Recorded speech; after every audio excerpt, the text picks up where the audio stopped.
Hello， 大家好，今天来做番石榴果酱。做这个果酱啊，我其实是被逼的。说来有段小故事，我家前院的番石榴树到了这个时节就丰收了，但让我每天跺脚的事情是，一群鸟儿总能抢在我之前喝头啖汤。不是我舍不得分享给他们了，而是他们实在是太没有用餐礼仪了。每个稍稍熟一点的果子都挨个咬几口尝个遍之后才留给我，你说气不气？最气的是他们还懂得钻进碗里吃，而且全身而退了。又或者是不忘在战利品旁边撒泡屎，嚣张的示威。我当然不想啃他们吃剩下的啊，想来想去，不如就做成果酱吧。首先把留有鸟儿口水的破口都切干净，唔想食佢哋啲口水味啊。然後切成小塊。哇，切完發現真的好大一鍋啊，就取其中的1公斤來做果醬吧，剩下的做甜品就好了。現在我們把200克左右的糖倒進果肉裡，然後準備一個檸檬，直接把檸檬汁壓進去。檸檬汁可以幫助果膠更快凝結，而且它有抗氧化的作用，能使果肉保持色泽，还能中和一下果酱的甜腻感。1公斤的果肉搭配1个柠檬就刚刚好了。接着翻拌一下，糖渍至少4个小时，最好是放冰箱隔1夜。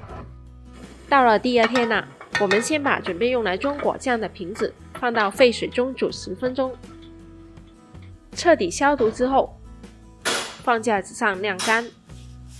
接着把番石榴从冰箱拿出来，可以看到果肉已经吸出了很多水分了。因为番石榴中间有很多很硬的籽，所以我们要先把果肉打烂一下，再过一下筛，这一步挺费耐心的。我搅啊搅，压，终于筛出这么一坨了。这量词听着是会容易发挥想象的。不想折腾的话，就选择草莓这样的水果来做果酱吧，这个步骤就可以省了。过完筛的果梨好细粒啊，而且有没有觉得它的颜色特别好看呢？现在我们开中小火开始熬煮吧。这里加入约200克的麦芽糖，假如没有的话可以用普通糖代替，但我觉得麦芽糖的风味更佳。保持着中小火熬煮，中间要不断的翻拌，搅累了就去问问你旁边的那个男人要不要来个解压的小游戏。这颜色真的好养眼啊，单单这颜色就让我这个颜值控充满了耐心。把上面的浮沫撇去，不然做出来的果酱会有苦涩的味道。继续慢慢的耐心熬煮，记得边熬煮边不停的搅拌。果酱的颜色越来越深了，搅拌的时候也能感觉到它越来越稠，建议最好戴上手套哦。糖浆可比开水还要烫哦，避免溅出来溅到手了。现在已经熬过了半个小时多点了，感觉一下果酱的状态已经很粘稠了，能像这样挂在铲子上不容易掉下去。泡泡的声音也变得很诚实，之前是噗噗噗的声音，现在已经变成了噗噗噗这样了。你看这泡泡是不是很过瘾呢？但千万不要被它溅到了，不然你的邻居一定能听到你的尖叫声。像这样子的状态，代表果酱中的水分已经熬干了。经过了约40分钟的手部运动，手累快了，果酱也就熬好了。关火后，果酱要趁热装罐，热乎乎的果酱装进去可以把罐子2次杀菌，千万不要让果酱暴露在空气中自然冷却，不然会很容易产生细菌。装罐不要太满，要留一点点空间，装个8、9成就好了。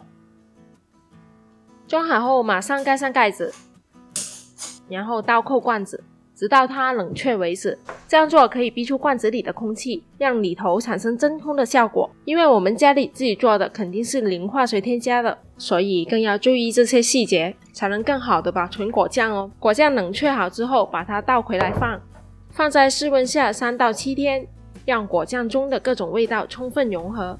这就是果酱的熟成过程。经过这一步呢，果酱的味道会更有层次和深度。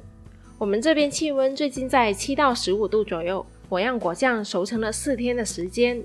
熟成后的果酱放进冰箱冷藏保存。工作做得好的话，就算没有化学防腐剂，果酱也能在未开封之前保存3到6个月。现在我们的番石榴果酱就正式完成了。来尝尝吧。果酱的状态很完美。我们撩上一小坨，抹在饼干上尝一口。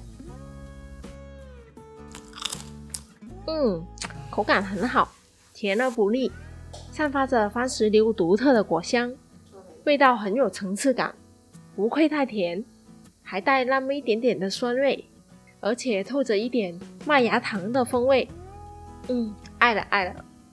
希望大家也喜欢这个番石榴果酱，制作并不是很复杂的，只需要一点耐心去熬煮，也可以尝试不同的水果来做哦。当然了，用不同的水果需要调整一下糖的分量，我们一起继续研究进步吧。欢迎大家随时给我评论留言，感谢你的订阅关注，我们下期再见，拜拜。